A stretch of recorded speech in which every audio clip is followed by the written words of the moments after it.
Hey y'all, welcome back to the channel. If you're new here, I am Tammy, and today I thought we would just chit chat a little bit.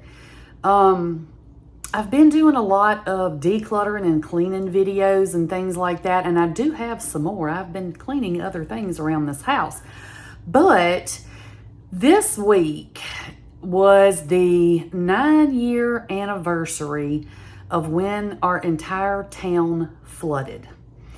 Now, a lot of y'all know I live in Baton Rouge, Louisiana, and a lot of people, if you're not from here or you don't know somebody from here, a lot of people don't even know that this even happened. It happened in 2016 in August, and it was just a year. It was just a year, y'all.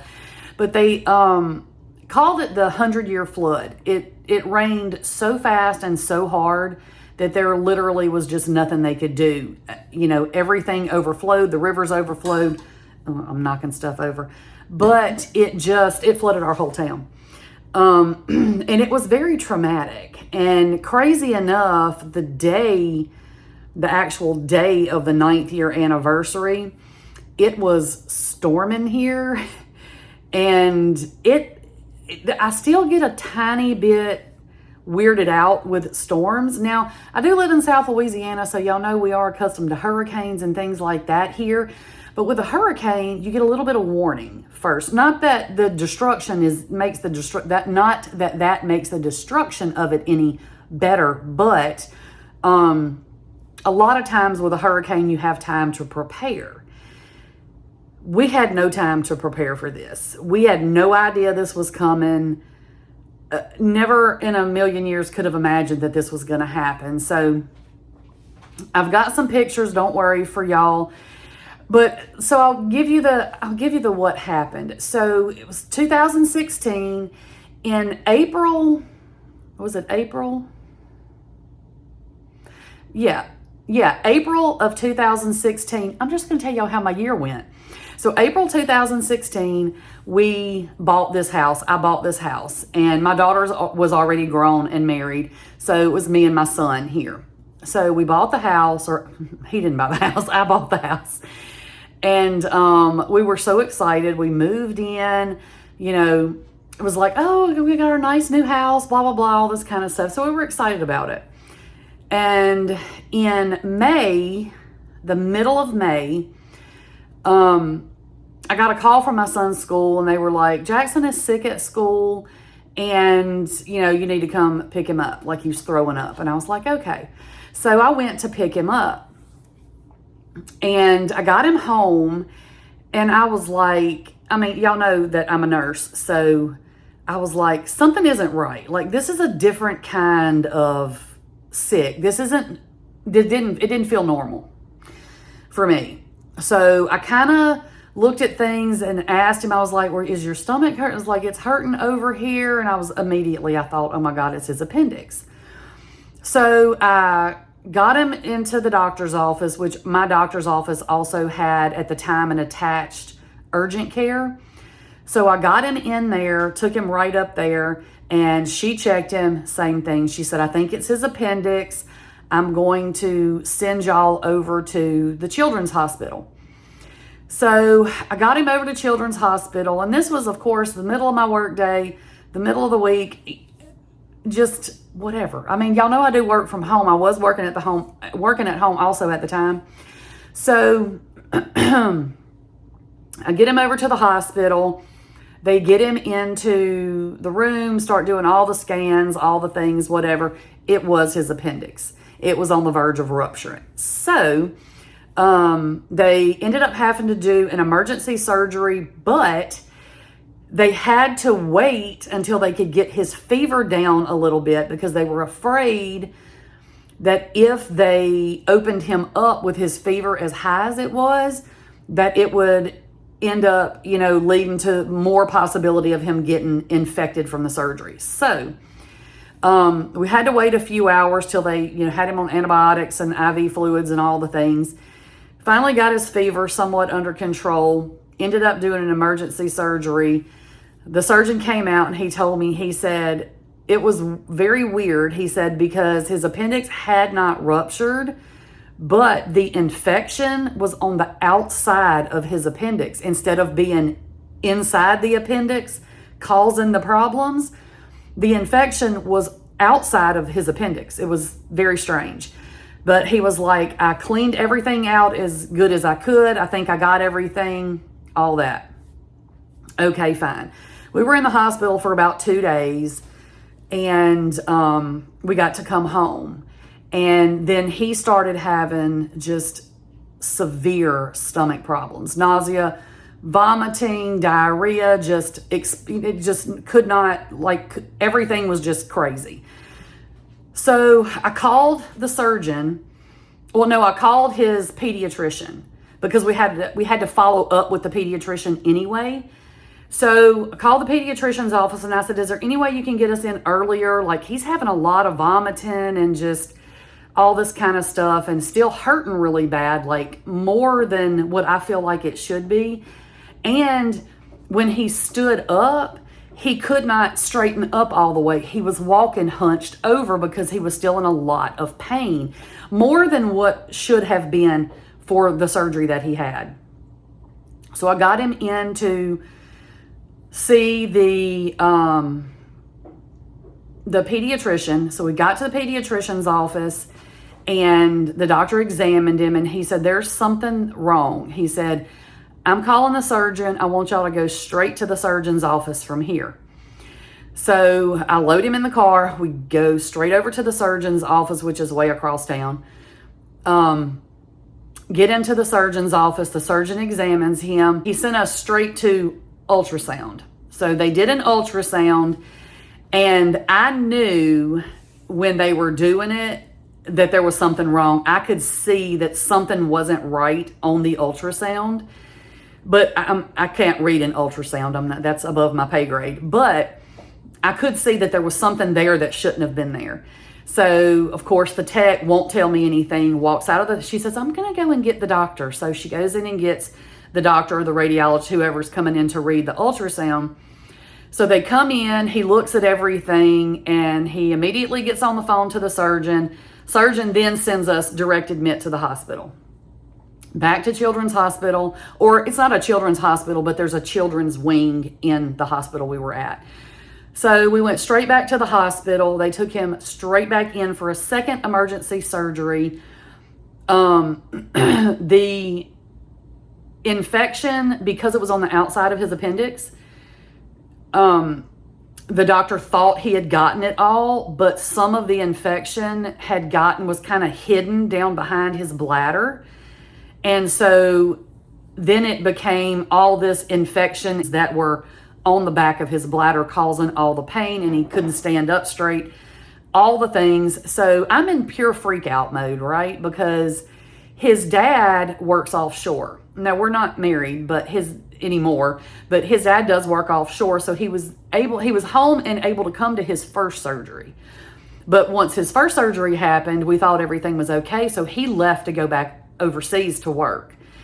And so then I was by myself for the second surgery. Now, I have friends and all that stuff, but I didn't call any of them because I was in a pure panic. Now, like I said, I am a nurse, but when it's my own kids, nurse brain goes out the window and it's nothing but mama brain. If you're medical, you'll know what I'm saying. So I sat through just losing my mind in the waiting room, waiting for him to come out of surgery because I didn't even know what was going to happen. Like, they just snatched him up and rushed him back to the OR. So after everything was said and done, they did his surgery and everything. They got everything fixed. But he had a very hard time after that. We ended up in the hospital. I did call my friends after the surgery, friends and family. And so I had friends of mine would bring me something to eat. I never left the hospital, never even left the room of the hospital. I had my friends bring my computer and my work, things that I needed for work. And I sat in the hospital room for 2 weeks straight. I just worked. They told me I didn't have to work, but I was going stir crazy. I had to do something. He was so out of it. They had him on 4 different pain medicines. He was on 4 or 5 different antibiotics, could not eat anything, any bite or drink of anything he took, he would vomit immediately. We knew everything was okay from the surgery, but his little body just was not recovering like it should have. So they ended up having to put a PICC line in to feed him through the IV. He had to get TP in through the IV for a while. And like, it was very scary. I still get a little bit emotional. Whew. Hold on. So anyway, it was quite scary for a while, but I had friends that were they brought my work stuff. They would bring me food because he couldn't eat anything at all. Like nothing. He was not able to keep anything down, even liquids. But my friends would like bring me like dinner and stuff like that. And then, I had one friend that would come and like pick my clothes up and take them home and wash them and then bring me clean clothes. Cause I refused. I was not going to leave the hospital. They offered to stay with him so I could come home, take a shower, whatever. I wouldn't leave the hospital. Now, I wasn't funky the whole time. His room did have a shower in it. And I guess because it's like the kids' wing, they know that a parent is probably gonna be there the whole time. So most of those rooms do have showers in them. So I was able to take a shower, and stuff like that. But it was crazy for a while. But that's not even what this video is about. I'm just trying to tell y'all how my year went. But so April I bought the house. May 2 emergency surgeries for my son. In July, I had a hysterectomy. It was planned. It was scheduled. So I had surgery in July. August, we flooded. So when the flood happened, so I knew it was raining and it was a school day. So we knew it had started raining, like light rain the night before, like kind of on and off. Nothing unusual though. So the next morning I got up to get him up and ready for school and myself ready, for work. And it was real early and it was raining, and it had been raining through the night pretty steady. It was kind of light when we went to bed, but through the night, you wake up during the night and stuff, like not storming, like there wasn't thunder and lightning. Like it wasn't like that. I think that was kind of weird too.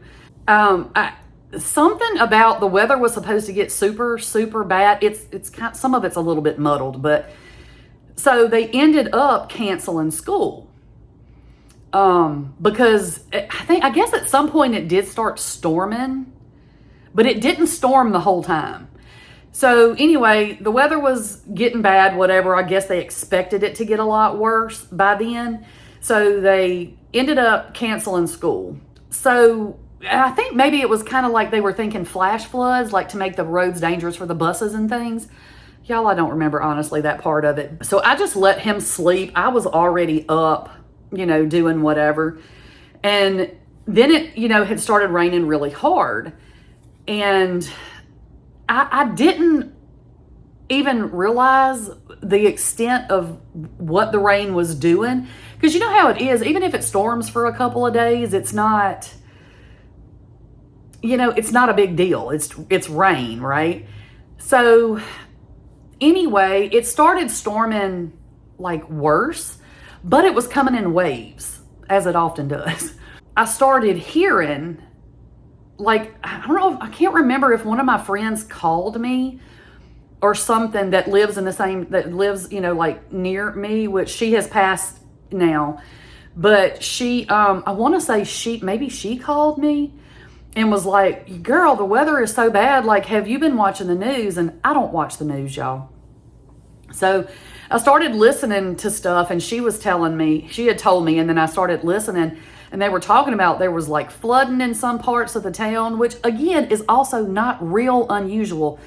A lot of times that happens. It rains too hard, too fast, whatever, the roads will flood. And then when it stops raining, everything just recedes and everything's fine. But that wasn't happening. Because not only was it raining here, but it was raining further north. Y'all know how the Mississippi River, how far up it goes. So it was raining up there too, and everything was running downhill to where we were.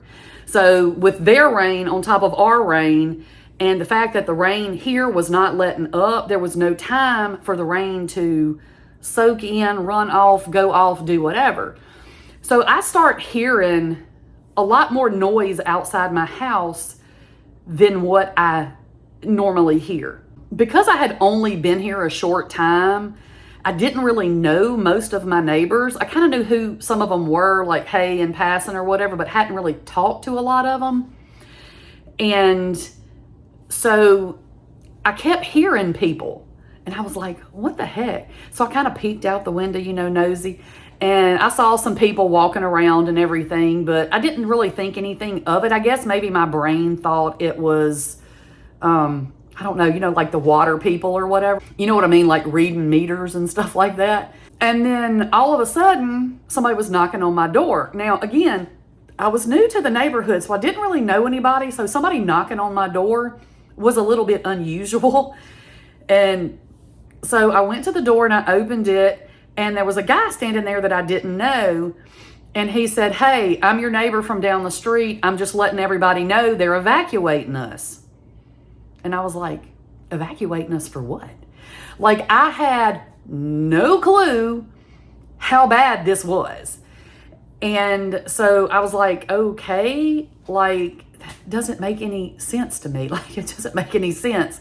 So my son was still asleep at the time because it was still morning time. And he was still asleep. And I was just like, this is weird. Like, what is going on? And at the time, now my daughter lives about 30 minutes from me now, but at the time, she lived several hours away, her and her husband. And I don't have family here. I have friends here that are like family, but I don't have any family that's here. So it's not like I could call and say, hey, what are y'all doing? Whatever. And again, I just did not realize the extent of what was happening. So I ended up walking outside, and there were people everywhere by this point. And so I walked up to one of the neighbors that I did know because they had a kid close to my son's age.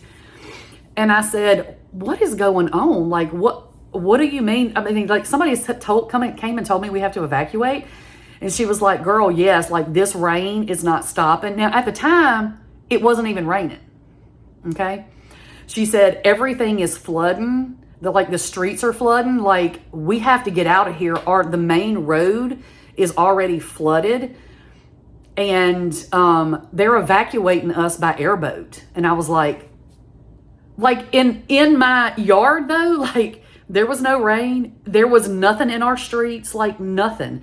And so I'm all confused. So she was like, hurry up and go get your son up and blah blah blah. I was like, okay, so I'm panicking at this point. So I called my friend, Roxanne, and I said, Roxanne, like, they're evacuating us. Like, I don't know what to do. Like, I was panicking. Like, I'm like, it's me and my kid. He's not too far out from 2 emergency surgeries. I just had surgery the month before. I've still got incisions that aren't even completely healed up, And so I'm like, I don't even know what to do. She was like, get to wherever they take y'all to. Whenever you get wherever they're taking you, call me and I'll come get y'all. And I was like, okay. And y'all, I didn't even know what to pack. I was like, what am I supposed to pack? So I had the foresight to unplug TVs, computers, and things like that. So I got my son up. I was like, look, it's flooding. We have to get out of here, blah, blah, blah. And he's just like I am, just like, what? What are you talking about? Just like, it's so unbelievable. Like, nothing you ever think is going to happen to you. And so I'm like, well, I mean, like, I don't get it, but I mean, they're telling us we have to. So I'm freaking out. Let's just go. And then, we'll be back home later. So while he was getting his stuff together, I walked in my backyard. Now, my backyard drops off way back, like behind my property line. There's like a 12-foot drainage ditch back there that runs kind of the length of my neighborhood, like kind of surrounds my neighborhood. And when I walked out there, there was water coming up into my yard. So that 12-foot ditch had been topped, and then the water was coming into my backyard. And I was like, oh crap. So I came back in with a new sense of urgency. And I told my son, I was like, throw some clothes, whatever, like your little game things, your phone, charger, whatever, throw them in a backpack. We have to get out of here. Thank goodness we didn't have pets at the time. Because I'd have had to throw old Oliver on my back and try to carry his little fuzzy butt out of here. But I packed a backpack and another bag. And so I packed like my work stuff, just a couple of outfits, phone chargers. Like, I didn't even know what to pack. So, but I knew I couldn't do like suitcases. Like, how am I going to go through water with suitcase? Like, it was a lot. So when I got back outside after we packed all our stuff up, I still felt weird because I didn't really know anybody. So I walked outside, and the girl that I did know that I had talked to earlier, she came and she said, do y'all want to ride with me? And I said, well, I can take my car. She said, Tammy, I'm telling you, you don't understand. The roads are flooded. She said the roads, because I live in a neighborhood, and that drainage ditch I was telling y'all that my house backs up to, that's in my backyard, the other side of that is one of the main roads that runs through the town I live in. And she said, it's underwater. And I was like, what do you mean it's underwater? And I'm just thinking, because I knew the guy had said airboats earlier. And I was like, but it wasn't computing. Still was not computing. So I said, well, I can take my car. She said, your car is so low to the ground, you're not going to be able to get your car out of here. Her car, she had like an SUV. And she said, get y'all stuff together. I'll take you. And so I have a neighbor that lives next door to me that's in her 80s, and she's on oxygen and all that kind of stuff and lives by herself. So me and the girl that I was talking to, we went over to her house, beat and banged on the door till we got her to come to the door. And then we had to get like her oxygen tanks and all the stuff she needed to get her out of her house also, because we obviously weren't going to leave her in there. So we ended up, I locked everything up, and not even thinking, still not understanding the extent of what we were dealing with. And mind you, this happened very, very, very quickly. Once that water, I saw that water, the edge of that water in my backyard, it was just coming just like this, just that fast. And the, what are they called? The gutters in the front of my house, like on the street, were overflowing, like just in the snap of a finger. Like, it was so fast. And then our road in our neighborhood started taking on water, and we were like, okay, we got to get out of here. So we load up in her car. She picks up several of the neighbors, because she was coming back and picking up neighbors and then going and dropping them off and then coming back and getting other people. Like, the whole neighborhood was working together. So we have a gas station that's kind of at the end of our road, outside of our neighborhood, but at the end of the main road outside of our neighborhood. And there was a gas station right on the corner. So that's where she was dropping everybody off at. By the time we got there, the water was all the way up to the gas pumps. Like, it was already up to the gas pumps at the gas station. And so there was like, it was crazy, because it was like a weird silence. Like, everybody standing there with their little bedraggled suitcases, and some people had animals in crates, and everybody was just looked so lost. Like, nobody knew what to do. We hadn't been through anything like this, and there was literally zero time.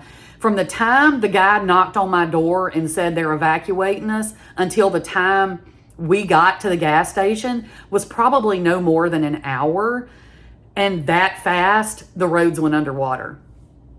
And it was raining kind of on and off during this time, which again felt very weird to me.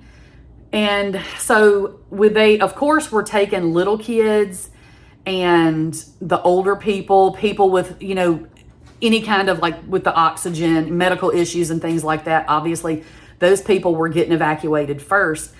So the boats would come in, load people up, and then take them to wherever they were taking them to. to a spot in the road that wasn't flooded, because that's what happened with us.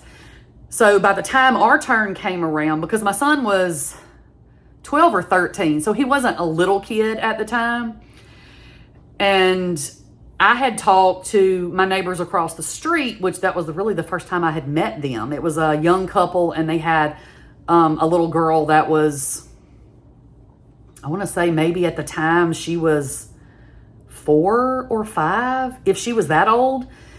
And so her husband was gone to try to help people, and so she and her little girl were kind of by themselves.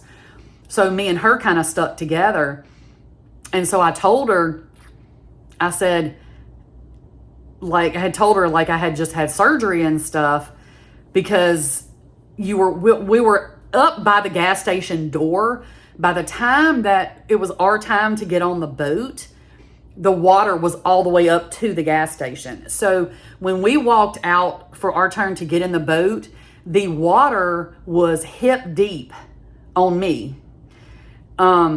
And it was dirty and diesel, like, because it was a gas station or whatever, like there was diesel in the water. And I'm like, I've got incisions, like I've got wounds, you know? So I'm doing the best I can to try to keep everything covered. And it was just a mess. So, and then I had to climb into the boat, which if you've ever had incisions on your abdomen, climbing into anything was, you know. So got into the boats, still very surreal, like just what is happening. They take us up the road. Now we're on boats on the main road because it was underwater, several feet underwater. So the only way we could go anywhere was in a boat. So we got in the boats and they took us up until because it was a little bit of there's a dip. So where the road kind of started to go up again, the water wasn't there yet. So they were just getting everybody to the dry spot. And then from there, they had like people who had like lifted trucks, like the trucks that sit real high off the ground. A lot of those guys were volunteering and helping. So they took us to the dry spot in the road. And then we had to get in these big trucks, which made me have to climb again. And then they took us up the road to a grocery store. And then they just let everybody out. And everybody's just standing there. Of course, the grocery store's closed. Nobody knows where to go. Nobody knows what to do. People are just standing around, just looking shocked and clueless. Like nobody had a clue what we were supposed to do. So like I said, luckily, my friend had told me when I got to wherever to call her. So I called her and I said, but bring towels because we smell like diesel. We were in diesel water. And so she, patted her seats down in her car and everything. And she came and picked us up. Of course, with all the water everywhere, the electricity ends up going out. Phone service is going down. Like, you couldn't get in touch with anybody. It was just crazy. The stores were without power. No way to do anything. You couldn't get to food if you didn't already have it. I ended up staying at my friend's house for, I want to say 3 or 4 days before the water receded enough to for us to be able to get back into the neighborhood. And so once we drove over here, I was like, I gotta go see how bad my house is. And again, at the time, we didn't have a lot of communication. Sometimes your cell phone would work, sometimes it wouldn't. It was just a nightmare. So we didn't really realize the extent of like our friends and all that stuff, who flooded, who didn't flood, and all that kind of stuff. So the day that I was able to come back to my house, which like I said was several days later, we drove over here, and of course we're like, everything looks completely normal. The roads are dry, like everything looks just like it did when we left. So I'm thinking, this is great. We didn't flood. Everything's wonderful. until I opened my front door. And when I opened my front door, everything in my house was wet. I ended up, we called some friends of ours who did not flood, because in the next town over, and they came over. Some of our friends couldn't get back into their houses yet, but I was able to get into mine. So I had friends that came over, and my friend's husband, which y'all have heard me talk about, he's the one that brought the chicken coop over, and he's the one that's going with us to Scotland. But they came over, and he said, Tammy, we've got to rip this stuff up. You know, it's going to get worse if we don't start getting this stuff out of here. Because, you know, it's August in South Louisiana. It's hot. It is very hot. And so what had happened for me, my house only took about 6 inches of water. But because it sat for so long before we could get to it, it soaked up into my sheetrock. So we ended up going up about a foot or two that we had to cut the sheetrock out. So we immediately started ripping all the carpet out of my house. All of my furniture was ruined. My wooden, you know, like the furniture had soaked up the funky water. All the blankets, you know, everything like that. My clothes in the closet, when I went to look like in my closet, my shoes and things that were on the ground were already molded and mildewed just in a couple of days because it was so hot and the water was so nasty.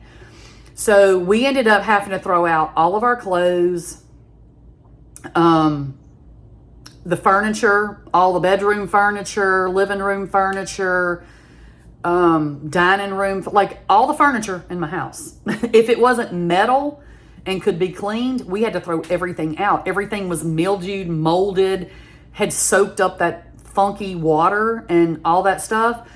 So, like I said, my friends started helping me haul stuff to the road and just try to get me to bare bones to where we could not take any more damage than what we already had. Of course, because the lights had been out for 4 days, and it was so hot and everything also, everything in my freezer, everything in my refrigerator, we had no food. And because the stores had also flooded, we had no way to get any food, because they had also been without power. So everything in the grocery stores also ruined. And so I luckily knew a guy. My son played football and basketball with a little boy, and his dad was a contractor. And I didn't know who to call or what to do or anything. So I called him and I said, hey, my house flooded. Can you come look at it? I don't know what, like, I didn't even know where to start. Like, what am I supposed to do? You know what I mean? Like, I had no clue. And he said, well, what kind of damage did you get? And so I told him, told him how much damage we got, that I had taken all the furniture out. I had taken all the, ripped all the carpet up, cut the sheetrock out. My dad and a couple of my nephews had come down also and helped me cut sheetrock and pull the insulation and all that kind of stuff. So I did, thankfully have some help getting that done between friends and some family. My mama came down and stayed for a while. Like, she came down and like swept my concrete floors and, all that kind of stuff. And of course we didn't have schools, couldn't get to the schools, kids couldn't have school. So we ended up, they had to do like schooling online, but for a while they couldn't because, somebody had to set it all up and everybody flooded, So, but I was able to work. The company I work for is not located in the town I live in. So, once the reconstruction of my house got underway, I was able to go sit out in my garage and, with a fan in August in South Louisiana and work, because I couldn't work in here because of the sheetrock dust and all that kind of stuff. And like every night I would go in and clean one bathtub out so we could all take a bath and get up and start all over again the next day. It was crazy. Like I said, we didn't have food, didn't have any way really to cook anyway, because of the house was just torn apart.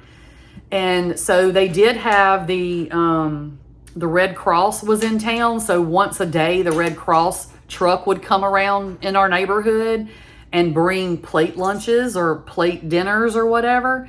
And so that's how we ate, because like I said, we couldn't cook or anything. So we were kind of at the mercy of everybody else. And my house is not in a flood zone, so my insurance would not cover anything. My house insurance didn't cover the flood.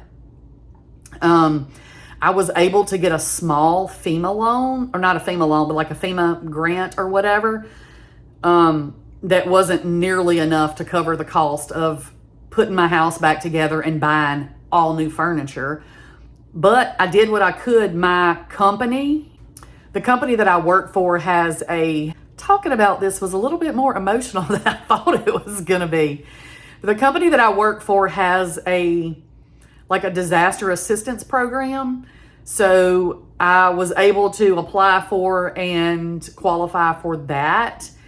It wasn't a lot, but every little bit helped. And then I had coworkers that sent gift cards and things like that. So, I was one of the lucky ones. I was able to get my house back together. It did take a while. I was able to get my house back together. It took quite a while, not quite a while, but it took a couple of months to get everything, everything had like all the new sheetrock put in. We had to treat, to make sure nothing else was going to mold and all that kind of stuff, and then put new sheetrock in. The whole house had to be repainted, of course. And I have dang textured walls, so they had to retexture everything. Yeah, and it was a nightmare, y'all. It was a nightmare. But again, I was one of the lucky ones. I had friends who took water all the way to the roof of their house, that literally had to take their house down to the studs. And hopefully through this whole time of me talking, I will have put some pictures up for y'all to look at instead of just looking and listening to me yap. But like I said, we were able to, I had to buy maybe not the nicest furniture, but I found some, some of the kind of discount furniture stores and stuff. My son's dad ended up finding him a bedroom suit, so he got that for him. For myself, I got, like I said, the discounted furniture for everything else. And, we were able to get ourselves back together and all that. But y'all, when I tell you that was a year, 2016 was not my year. It was not my year. But, like I said, we were blessed that we were not as bad off as some people were. Again, I had friends that were literally, you could see nothing but the roof of their house. That's how far underwater they went. And then I had some friends that did not flood at all. So, everybody really came together, even neighbors. Like when, each of us came back to start doing things in our homes, getting stuff out. My neighbors, a couple of them came over here and helped us when we were ripping up the carpets and hauling stuff out. It was very sad to drive down the road and see people's whole lives outside on the side of the road. Everybody's furniture and clothes and kids' toys, and like people had nothing. There were just so many people who had nothing after the flood. And I think to add insult to injury, and not that it was anybody else's fault, but because this wasn't like a named storm, like a hurricane or something, we didn't make the news. And so people had no idea what we were going through over here. And so like when the hurricane hit and they, it flooded in Texas and stuff, like we knew how they felt. And when the hurricane came through and so much of North Carolina and Tennessee and all that was torn up, and in Florida when Milton hit, we know because we did the same thing. It was so hard to try to recover. Like even the things on the outside, kids' toys, trash cans, barbecue grills, they floated off. Like we had nothing left. And like I said, I had unplugged TVs and stuff, and a lot of my TVs are mounted to the wall, so they were high enough up that I didn't have to buy new TVs, but everything else we had to buy. And I'm not telling y'all this as a woe is me, feel sorry for me, look what I went through, but even though maybe it sounds like that, I don't mean it to, but it's just that this week, with the storms that we had on that day and the fact that it was the anniversary, the 9-year anniversary of that flood, it just kind of brought it all back. And I just thought, because I share so much of my life with y'all, that I would share that story as well. So, but yeah, that is my story about how my whole town flooded 9 years ago. So if y'all knew about that, then this may bring back some bad memories for y'all. Also, if you were here, if you weren't here or you didn't know anything about it, now y'all know about the 2016 100-year flood that we had down here in Baton Rouge, Louisiana. Not just Baton Rouge, Denham Springs, Walker, Watson, Zachary, Baker, Central, all these little towns around here that went underwater 9 years ago this week. So anyway, I don't want to say I hope that y'all enjoyed this. Thank y'all so much for letting me get this off my chest today. I'm sorry if I was a little blubbery in some spots. Hopefully I'll cut most of that out.